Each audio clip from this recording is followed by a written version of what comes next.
बात करबो जांजगीर जिला के, जहां रेत माफिया मन ऊपर गिरीश गाज।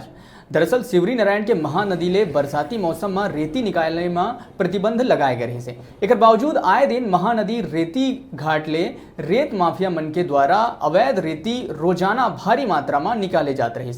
स्थानीय नागरिक मन की शिकायत ले पामगढ़ एसडीएम और खनिज विभाग जांजगीर कलेक्टर के निर्देश पाके बीते रात छापामार कार्रवाई करते हुए वाहन मन ला जब्त करी, जेमा मुलमुला थाना में 9 और पामगढ़ थाना में 7 गाड़ी थाना प्रभारी मन के सजगता ले पकड़े गई।